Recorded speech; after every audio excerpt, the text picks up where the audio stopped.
रसिका अपने माता पिता की बहुत ही लाडली थी। 5 बड़े भाइयों के बीच एक लौती बहन थी। कोई भी चीज उसके हुक्म से पहले ही हाजिर हो जाती। पूरे घर में उसकी ठाट बाट थी। पूरे परिवार और नौकरों पर राजकुमारी की तरह हुक्म चलाती थी रसिका। स्कूल में भी पूरा रोब था उसका। बड़े घर की लाडली थी रसिका। इसी ठाट बाट के साथ उसने कॉलेज की पढ़ाई की। उसके ठाट बाट हर दिन नई गाड़ी, नए कपड़े और नए जूतों की बड़ी शौकीन थी। उसका फैशन देखकर हर कोई उससे दोस्ती करना चाहता था। थोड़े ही दिनों में उसके बहुत सारे दोस्त बन गए। पूरा कॉलेज उसे पहचानता था। इन दिनों उसके घर एक रिश्ता आया। खानदानी लोग थे और पापा की पुरानी जान पहचान थी। रसिका के साथ कोई जबरदस्ती नहीं थी, पर रसिका ने मना भी नहीं किया, क्योंकि वह अपने परिवार से बहुत ही प्यार करती थी। वह समझती थी कि उसका परिवार उसका कभी बुरा नहीं चाहता है, और वाकई ऐसा ही था। मेहमान आए और बातचीत शुरू हुई। लड़के का नाम मोहित था। मोहित काफी पढ़ा लिखा और समझदार था। सास ससुर भी बहुत ही अच्छे थे। ससुराल में रसिका की जगह वैसी ही थी जैसी मायके में। कोई भी कार्य रसिका की सलाह के बिना नहीं होता था। सबकी लाडली बहू बन गई थी रसिका। फिर उसके घर में एक बेटे का जन्म हुआ। पूरा परिवार खुशियों से झूम गया। उसके बेटे का नाम रोहन था। रसिका को उसका बेटा रोहन जान से प्यारा था। पोता पाकर ससुराल वाले तो फूले नहीं समा रहे थे। रसिका कभी कभी सोचती कि उसकी किस्मत कितनी अच्छी है। उसका हर अपना उसे कितना प्यार करता है। चाहे जीवन में कैसा भी समय आए, मेरे अपने हमेशा मेरे साथ हैं। मैं कभी अकेले नहीं हो सकती। कितनी खुशकिस्मत हूं ना मैं। पर शायद रसिका को खुशियों को उसकी अपनी ही नजर लग गई थी। एक दिन वह मायके जाने की जिद कर बैठी। उस दिन मोहित को बहुत ही काम था, लेकिन वह फिर भी उसे ले गया। रास्ते में उनकी गाड़ी ट्रक से टकरा गई। रसिका, मोहित और रोहन बहुत ही बुरी तरह जख्मी हो गए। काफी दिनों के इलाज के बाद मोहित और रोहन तो ठीक हो गए, पर रसिका पूरी तरह ठीक ना हो सकी। उसके सर पर चोट लगने के कारण वह अपनी आंखों की रोशनी खो बैठी। अब रसिका की किस्मत जैसे उल्टे पांव चल पड़ी थी।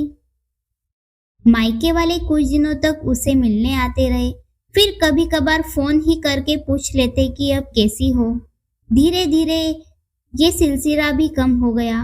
ससुराल वालों की सहानुभूति भी कम होने लगी। घर में किसी को पास बैठने के लिए कहती तो जवाब मिलता, बहुत काम है, अब तुम भी हाथ नहीं बटा सकती, और हम भी तुम्हारे पास बैठने लगे तो घर का काम कौन करेगा। मोहित भी चिड़चिड़ा हो गया था और उससे दूर भागने लगा था। बस रोहन ही एकमात्र सहारा था, जिसके साथ हंसते खेलते उसका वक्त गुजरता। एक दिन रसिका के हाथ से कुछ सामान गिर गया, जिसकी वजह से रोहन को हल्की सी चोट लग गई। रसिका के सास ससुर ने उसको उससे अलग कर दिया कि कहीं उसकी ना देखने की वजह से बच्चे को कोई नुकसान ना हो जाए। रसिका अंदर से बहुत ही टूट चुकी थी। एक दिन उसने सबके सामने मायके जाने की इच्छा रखी, तो मोहित उसे तुरंत मायके छोड़ आया, जैसे कि वह भी यही चाहता था। लेकिन रोहन को उसके साथ नहीं भेजा गया। रसिका कभी रोहन से दूर नहीं रही थी, पर अपनी कमी के कारण उसने ज्यादा बहस नहीं की। रसिका को लगा कि वह 3-4 दिन वहां रहेगी तो थोड़ा हवा पानी बदल जाएगा, क्योंकि वह कितने दिनों से कहीं भी बाहर नहीं गई थी। घर वाले भी इतने दिनों बाद उसे देखकर कितने खुश होंगे। रसिका के घर पहुंचने पर सब लोग बहुत खुश हुए। खाने में सब कुछ रसिका की पसंद का ही बना था। उसने अपने मम्मी पापा और भाई भाभीियों से दिल खोल कर बातें की। उनके छोटे छोटे बच्चे भी बुआ के साथ घुल मिल गए थे। रात को सोने के वक्त जब वह कपड़े बदलने लगी तो उसे पता चला कि उसका बैग तो बहुत ही भरा हुआ था। वह समझ गई थी कि ससुराल में अब मेरी कोई जगह न रही। यह सोच वह बहुत उदास हो गई। कुछ दिनों तक तो सब ठीक रहा, फिर जैसे सब बदलने लगा। सबका व्यवहार बदल रहा था। वह लोग जैसे थक चुके थे उससे। सब लोग घुमा फिरा कर पूछने लगे कि मोहित कब आ रहा है उसे ले जाने। वह बहाना बना देती, जबकि वह जानती थी कि उस घर में अब उसके लिए कोई जगह नहीं। रसिका से चलते वक्त कुछ न कुछ नुकसान हो जाता। थोड़ी बहुत टोका टाकी उसे सुनाई देती, वह टाल देती, करती भी क्या।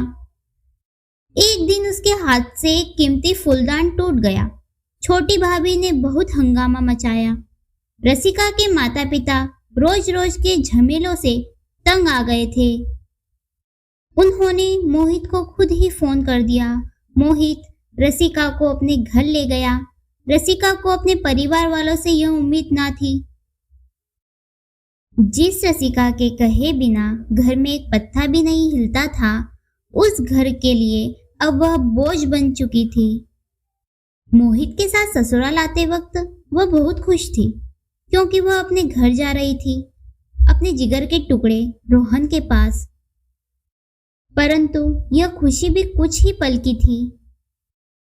सारा बंदोबस्त पहले ही किया हुआ था। रसिका को सीधे ऊपर वाले कमरे में पहुंचा दिया गया। रोहन से दूर रहने की सख्त चेतावनी दी गई। एक काम वाली सरोज को उसकी जिम्मेदारी सौंपी गई, जो उसके खाने पहनने जैसी जरूरतों का ध्यान रखती। रसिका ज्यादातर चुप ही रहती। कभी कभी काम वाली सरोज से थोड़ी बातें कर लेती। उसके जरिए रोहन का पता चल जाता। सबकी लाडली बेटी और बहू अब सबके लिए बोझ बन चुकी थी।